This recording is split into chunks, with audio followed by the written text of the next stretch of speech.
Yes, welcome once again, children of class 10.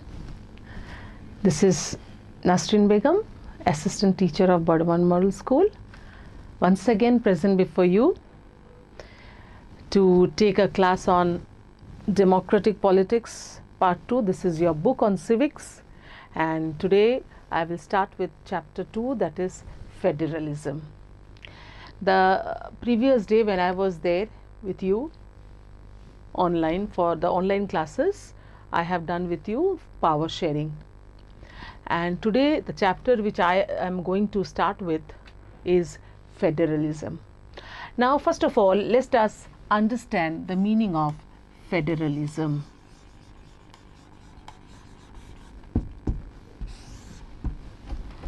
Now what is federalism? Federalism actually refers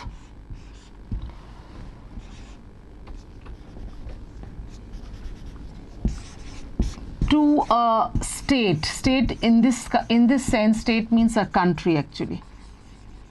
It's a bigger notion, it's a bigger concept. To a country having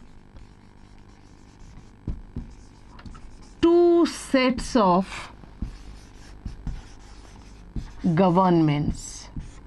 That means one, the central or the union government, it will be at the central level.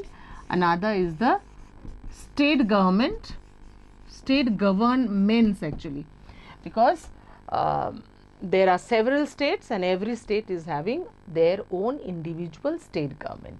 So the first point is that in a federation you will find the existence of two sets of governments. One government is the central or the union government, which will be at the center controlling the union government, central administration, central government, and every state will have its own separate state governments to look into matters or administration of the state. That means one thing which you will find here, which I have talked to you in the previous chapter, it is that there will be division of powers.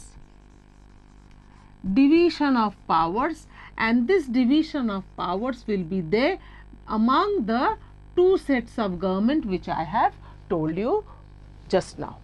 That is, in a federal state you will find the existence of two sets of government, and within these two sets of government the powers will be divided, and this division will be actually made by the constitution. It is not like that they will divide amongst themselves, they will bargain and they will fight amongst themselves for power. It will be clearly mentioned by the constitution that there will be a division of powers between the two sets of government existing within the country. That is, one will be the central government, another will be the state government.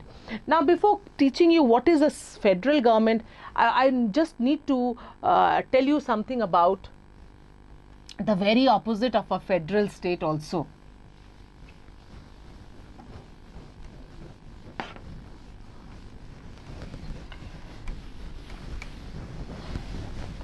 That means with this is one form of state. Another form of state is unitary state. In order to understand better this concept of federalism, I suppose unitary state you should also know about it. Uni means single. So if this is a country, in a unitary state you will find the existence of only one government, that is single central government.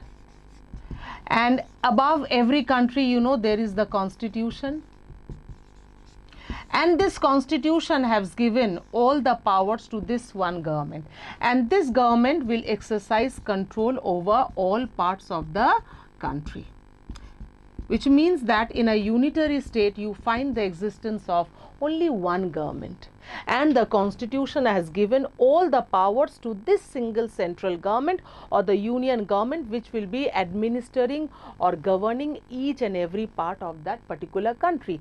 As against this, in a federal state, federal comes from the word fidos, which means treaty or agreement. That means several states and union territories they come together, sign a treaty amongst themselves, and they agree to become a part of a country or a nation. That is treaty or agreement. So if I draw a federal state in this way, it is my way of explaining. So at the head of every state, what you will find that there is a constitution. And if a country is divided into a number of states like this, so at the center you will have this single central government you will have, and this government will exercise control over all parts of the country, because this is the common government at the center.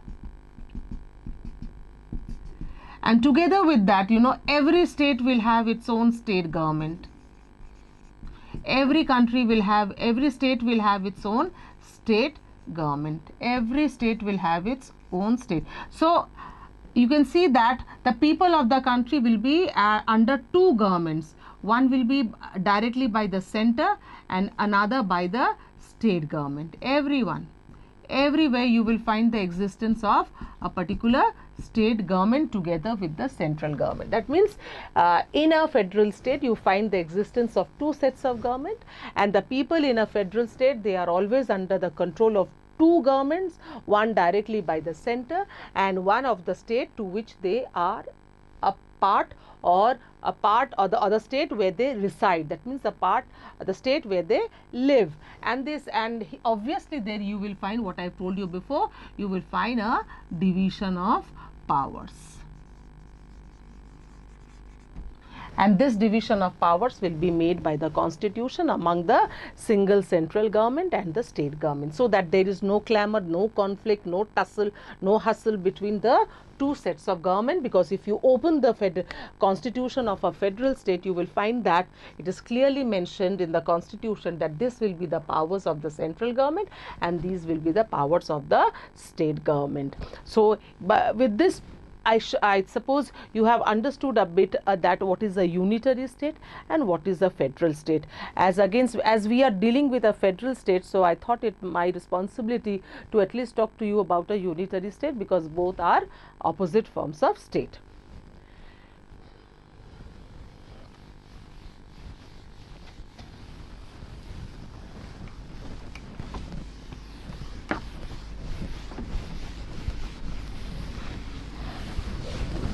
So now if I put together the what do you mean by a federal state, or do you mean by federalism? Federalism means that in a particular state or a country you find that the existence of two sets of government. What are the two sets of government? One government at the center, which is known as the central government or the union government, and every state will have its own central state government, and the powers between the two sets of government are actually divided by the constitution. That means there will be no fighting between, no controversy, no bargaining among the two sets of government that this is my power or this is my power. The constitution clearly mentions the powers of the two sets of governments. Now we will talk about the features, that what makes a country federal in nature. That means just now you have seen that 2 or 3 of them I've already discussed. That is, first of all, we find that in a federal state there are two sets of governments. What are they? Central government and state government. Just now from the, there are certain features which you can deduce. That means you can get through, you can make out, you can bring out from the definition itself. Next point, division of powers among the two sets of government is made by the constitution. A clear mention is made in the constitution that there will be a division of powers among the two sets of government. Third, as I've told you, as there are two governments, central government, state government, and we all know that the government is actually in charge of looking after the administration, so you will have dual administration. Dual means double.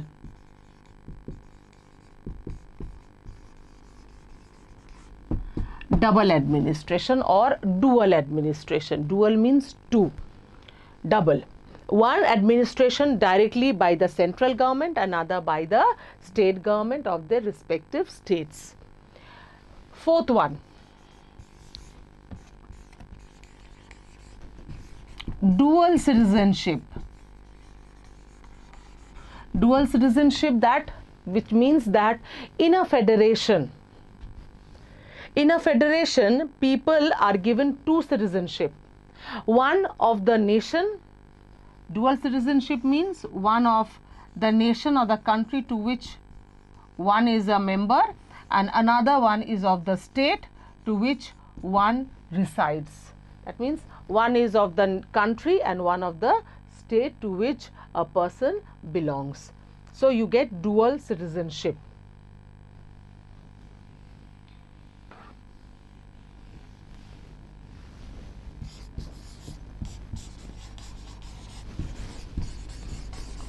Dual polity or dual administration, because you know that there are two sets of governments. So you have dual administration or a dual polity. And sixth one is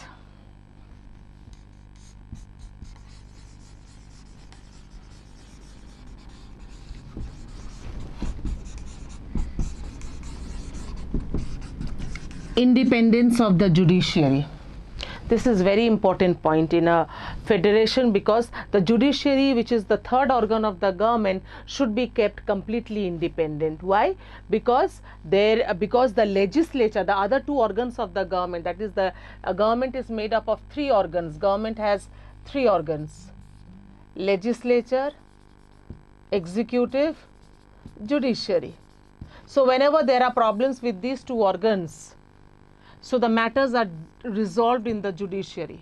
So the judiciary is kept independent, so none of them can interfere in the activities of the judiciary. So in a federation, the judiciary is always given an independent status, so that it can give you genuine decisions, so that whenever there is a problem between the legislature or the executive, or between two states, or between the center and the states, whenever there is a conflict, whenever there is a problem, the matter goes to the judiciary and the judiciary solves it. So the judiciary is kept completely independent. And one more thing which should be a criteria of a federal state is that the constitution should be written and rigid in nature. Written means it should be in the form of a document. Why written?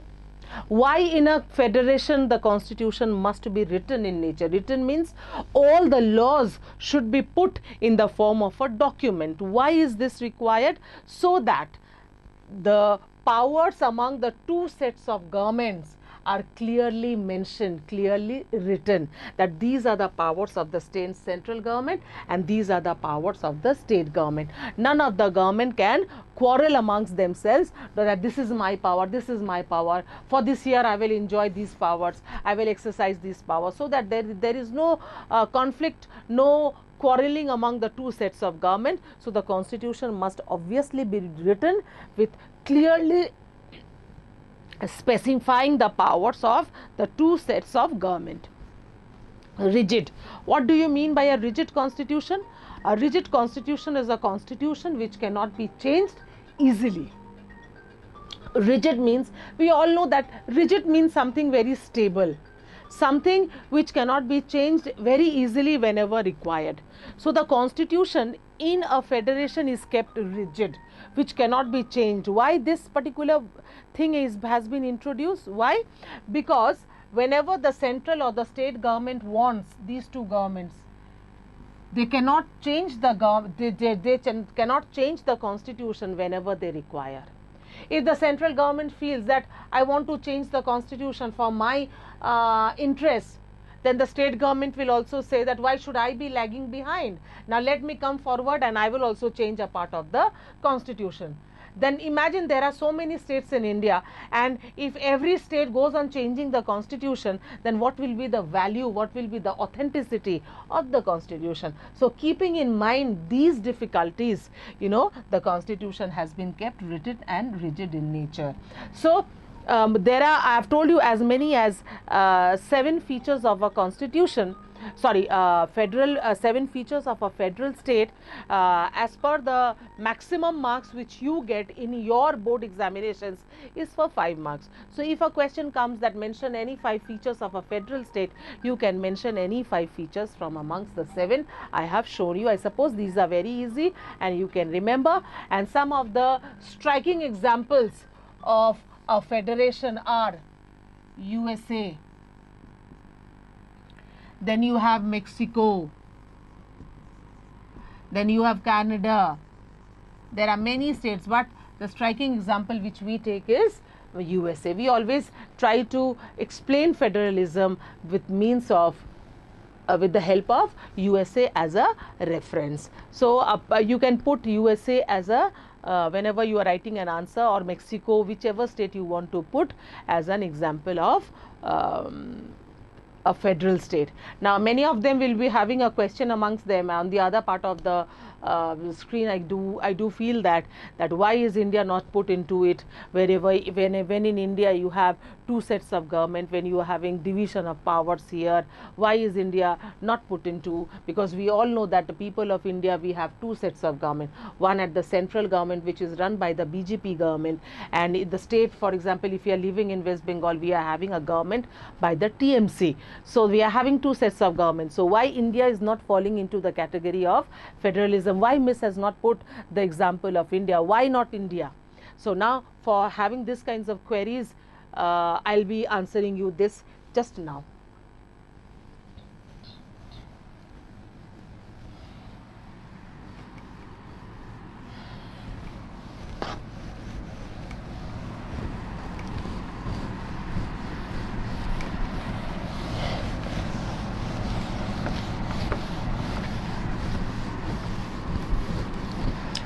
Now with regard to India, our own motherland, our own nation, nothing can be greater than this. Obviously we respect all the other countries also, but motherland has a priority, holds an important place in everybody's heart, mind, whatever you call it. So with India, although India is having, it shows the presence of 2 sets of government, we cannot put India into a federal characteristic completely. We cannot mention India, we cannot describe India as completely a federal state, because you know India has features of both federal as well as a unitary state. India is actually a combination. So at times India is best described as like this.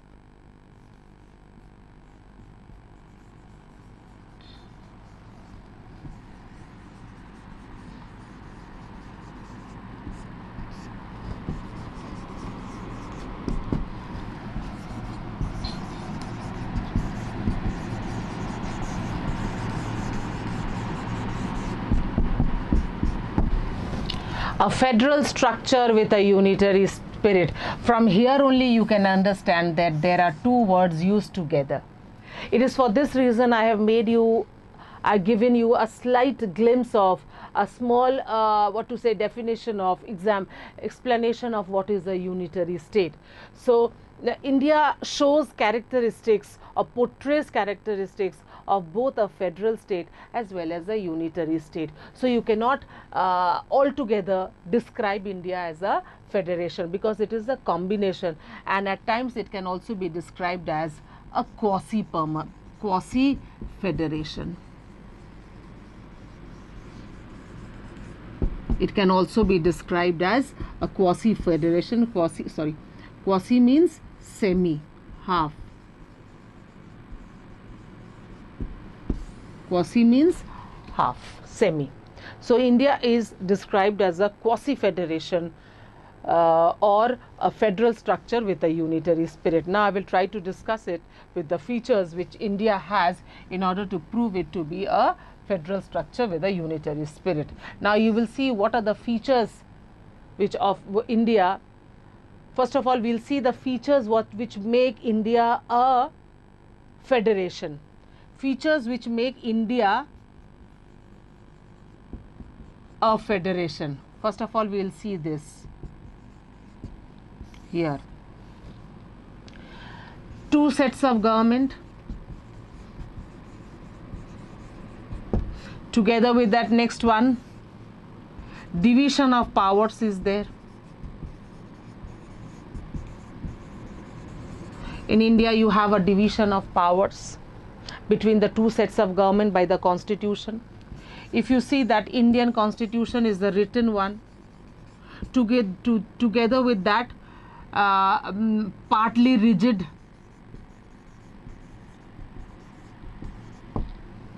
Fourth one, independence of judiciary, as I have explained you before just now while I was explaining the features of a federal state. So these are some of the features which makes India a federation. But there are also features which makes India a unitary state. India and unitary features. First one is single uniform administration. Although here you are having dual administration, that means one administration by the central government, another by the state government, but in India you will find that the central government is much more powerful, much more dominating, and it plays a very, very important role in the country's administration. It always exercises profound influence in the administration, not only of the center, even of all the other states. So this is a characteristic of a unitary state. Secondly, India does not give you double citizenship, as you have seen, as I've told you, for a feature of a federal state. India gives you only one citizenship, that is single citizenship of the country to which you belong. Third, Indian judiciary is single integrated judiciary. What does this mean? That means if you see the structure of Indian judiciary, it is like a pyramid. So at the topmost level you have the Supreme Court, then you have the high courts, and then you have the lower courts. That means for the whole country, the highest court of appeal is the Supreme Court. So if you are not satisfied with the decisions given to you by your high court, you can move to the Supreme Court. That means the single integrated, you can see that the entire judiciary system, it goes and meets at a point. That means it is single integrated. That means for the whole country you have this system. Whereas you go to a federation, you have double judicial system. Double judicial system. What does this mean? That, for example, if this is USA, there are 50 states in USA, 50 states. Every state of USA, they have their own judicial setup.